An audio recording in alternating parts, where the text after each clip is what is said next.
महाभारत योद्धाओं की आहुति वाला वो महायज्ञ जिसमें ना जाने कितने योद्धा बलिदान हो गए। अभिमन्यु जैसे बालक और पितामह भीष्म जैसे वृद्ध सब इस आहुति में न्यौछावर हो गए। वैसे तो महाभारत का युद्ध जवान योद्धाओं के साथ साथ वृद्ध योद्धाओं की वजह से भी जाना जाता है, लेकिन महाभारत के इन वृद्ध योद्धाओं में एक योद्धा ऐसा भी था जिसके बारे में बहुत कम बात होती है। जी हाँ दोस्तों, हम बात कर रहे हैं कौरव कुल गुरु कृपाचार्य की, जो युद्ध शक्ति में किसी भी प्रकार से पितामह भीष्म और गुरु द्रोण से कम नहीं थे, जिन्होंने महाभारत के युद्ध में कौरवों का साथ दिया था। अनेकों भयानक दिव्यास्त्रों का ज्ञान होने के बावजूद इस योद्धा ने कभी उनका प्रयोग नहीं किया। तो आइए जानते हैं महाभारत के इस वृद्ध शेर की कहानी। लेकिन वीडियो में आगे बढ़ने से पहले जय श्री कृष्ण जरूर कमेंट कीजिएगा। कृपाचार्य के दादा महर्षि गौतम सप्तऋषियों में से एक थे। ऋग्वेद में कई सारे सूक्त आज भी उन्हीं के नाम से जाने जाते हैं। गौतम ऋषि का विवाह ब्रह्मदेव की मानस पुत्री देवी अहिल्या के साथ हुआ था, जिनकी गिनती प्राचीन काल स्मरणीय पंचकन्याओं में की जाती है। ऐसा कहा जाता है कि उस काल में अहिल्या से ज्यादा सुंदर कोई दूसरी महिला नहीं थी।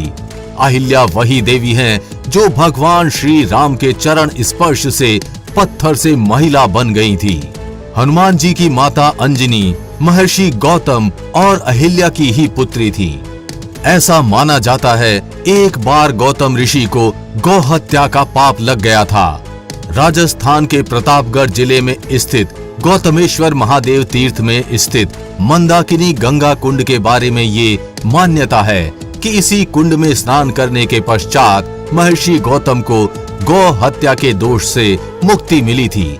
इसके पश्चात महर्षि गौतम ने यहाँ महादेव की आराधना करके एक स्वयंभू शिवलिंग प्रकट किया था, जो आज भी उन्हीं के नाम से गौतमेश्वर महादेव के नाम से जाना जाता है। गौतम ऋषि के पुत्र का नाम शरद्वान था, जिनका जन्म बाणों के साथ हुआ था। उन्हें वेदाभ्यास में थोड़ी भी रुचि नहीं थी तथा धनुर्विद्या से उन्हें अत्यधिक लगाव था।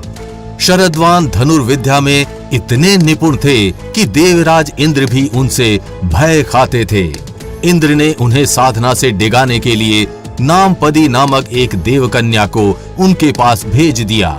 उस देवकन्या के सौंदर्य के प्रभाव से शरद्वान इतने काम पीड़ित हुए कि उनकी उत्तेजना का असर वहां पड़े सरकंडे पर गिर गया। वो सरकंडा दो भागों में विभक्त हो गया, जिसमें से एक भाग से कृप नामक बालक उत्पन्न हुआ और दूसरे भाग से कृपी नामक कन्या उत्पन्न हुई। इन दोनों को जंगल में छोड़ शरद्वान वहां से चले गए। भीष्म पितामह के पिता शांतनु इन बच्चों को जंगल से हस्तिनापुर ले आए और इनका पालन पोषण करने लगे। शरद्वान ने अपने ध्यान साधना के दम पर ये देख लिया और वे गुप्त तरीके से कृप के पास आकर इनको वो सभी विद्याएं सिखाने लगे जो वे जानते थे। इस प्रकार कृप नामक वो बालक अपने पिता के समान ही वीर और विद्वान बन गया। अनेकों भयानक दिव्यास्त्रों से लेकर शास्त्रों तक का ज्ञान रखने वाला कृप नामक वही बालक आगे चलकर कृपाचार्य कहलाया। महाभारत में एक समय ऐसा आता है जब दुर्योधन को ऐसा लगता है कि कृपाचार्य युद्ध में क्या करेंगे, वे तो एक साधारण ब्राह्मण हैं, उनका युद्ध से क्या संबंध। दुर्योधन अपने मन में आए इस विचार को पितामह भीष्म से साझा करता है। तब पितामह भीष्म दुर्योधन को कृपाचार्य की वास्तविक सच्चाई बताते हैं, जिसे सुनने के बाद दुर्योधन के कृपाचार्य के प्रति विचार बदल जाते हैं। भीष्म ने बताया कि सप्तऋषि गौतम के पोते और ऋषि शरद्वान के पुत्र कृपाचार्य एक या दो नहीं बल्कि पूरे के पूरे 60,000 महारथियों को अकेले हराने की क्षमता रखते हैं। वृद्धावस्था में भी कृपाचार्य महारथियों के भी महारथी हैं तथा अपने पिता शरद्वान के समान ही अनेकों युद्ध विद्याओं में माहिर हैं। कृपाचार्य का जन्म भगवान शिव के पुत्र कार्तिकेय की तरह ही सरकंडे से हुआ है।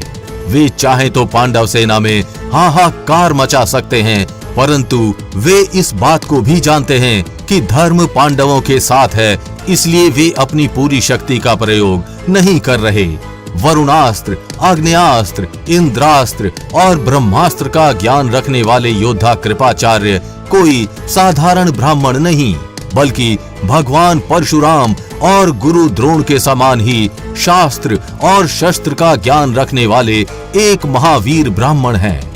कृपाचार्य की सच्चाई जानने के बाद स्वयं दुर्योधन भी हैरान हो गया और उसने उस वीर ब्राह्मण योद्धा को सामान्य समझना बंद कर दिया। हस्तिनापुर के कुलगुरु कृपाचार्य अनेकों भयानक अस्त्रों से लेकर दिव्यास्त्रों तक का ज्ञान रखते थे। राजा शांतनु के जाने के बाद भीष्म पितामह ने ही उन्हें अपने कुरु वंश का कुलगुरु बनाया था। वे धर्म, नीति और शास्त्र के बड़े विद्वान थे। धृतराष्ट्र की सभा में विदुर, भीष्म पितामह और गुरु द्रोणाचार्य के समान ही कृपाचार्य भी विशेष स्थान रखते थे। अपनी विद्या और धर्म नीतियों के आधार पर उन्होंने वर्षों तक कुरु वंश का मार्गदर्शन किया। कौरवों और पांडवों को आरंभिक शिक्षा कृपाचार्य ने ही दी थी और बाद में वे गुरु द्रोण के आश्रम में गए। कुरु वंश के कुलगुरु कृपाचार्य की कृपी नामक की एक बहन भी थी, जिनका विवाह द्रोणाचार्य से हुआ था और महारथी अश्वत्थामा कृपी और द्रोणाचार्य के ही पुत्र थे। महाभारत के आदि पर्व अध्याय 67 के अनुसार कृपाचार्य रुद्र गणों में से एक के वंशावतार थे। देवी भागवत में कृपाचार्य को मरुतों में से एक का वंशावतार माना गया है। विष्णु पुराण अंश 3 के अनुसार आगे होने वाले मनवंतर में वे मनु बन प्रलय से बचाएंगे और वे सप्त ऋषियों में से भी एक बनेंगे। तो क्या आप कृपाचार्य की इस कहानी से परिचित थे? हमें कमेंट करके जरूर बताइएगा और अगर वीडियो अच्छी लगी हो तो इसे लाइक व शेयर कर चैनल को सब्सक्राइब करना बिल्कुल भी मत भूलिएगा।